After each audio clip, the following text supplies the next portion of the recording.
రైతు భరోసా నిధుల విడుదలకు తెలంగాణ కేబినెట్ ఆమోదం తెలిపింది. ఈ నెల 31న రైతుల ఖాతాల్లో జమ చేయనుంది. మధిరలో సభ ఏర్పాటు చేసి రైతు భరోసా నిధులను విడుదల చేయనుంది ప్రభుత్వం. లబ్ధిదారుల ఖాతాలో నేరుగా జమ చేయనుంది. ఇక కేబినెట్ మీటింగ్ లో హెచ్ఎండిఏ ఉపాధి హామీ ఐటీ శాఖపైన చర్చించారు మంత్రులు.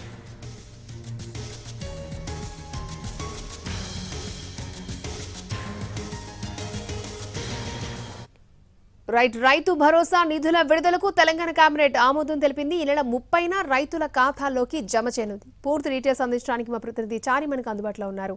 చారి, కొద్దిసేపు క్రితమే తెలంగాణ కేబినెట్ సమావేశం ముగిసింది. ఈ సమావేశం సుమారు 2.5 గంటల పాటు జరిగింది. ఈ సమావేశంలో ప్రధానంగా ఇటీవల మెట్రోకు సంబంధించినటువంటి ఎపిసోడ్ లో మెట్రో ఫేజ్ 2 కు సంబంధించినటువంటి అంశంలో ఏం జరిగింది, నిధుల సేకరణకు సంబంధించి ప్రభుత్వం చేసినటువంటి ప్రయత్నం ఏంటి అనేటువంటి అంశాన్ని అన్నింటిని కూడా ఒకసారి కేబినెట్ లో మంత్రులందరికీ ప్రజెంటేషన్ ఇచ్చారు.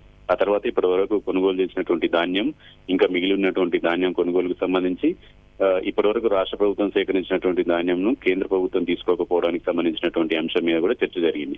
వీటితో పాటు హెచ్ఎండిఏకి సంబంధించినటువంటి అంశం, ఐటీ శాఖకు సంబంధించినటువంటి వాటితో పాటు ఉపాధి హామీ పనులకు సంబంధించినటువంటి అంశాలన్నింటి మీద కూడా చర్చ జరిగింది.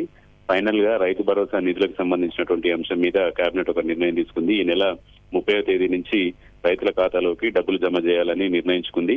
రోజువారీగా గతంలో ఎలాగైతే రోజువారీగా రైతుల ఖాతాలోకి డబ్బులు వేశారో అదే విధంగా ఈ నెల 30వ తేదీన మధిర హెడ్ క్వార్టర్ గా ఈ ఒక బహిరంగ సభను ఏర్పాటు చేసి దాని నుంచి రైతుల ఖాతాలోకి డబ్బులు జమ చేసేటువంటి కార్యక్రమానికి శ్రీకారం చుట్టాలని నిర్ణయించుకున్నారు.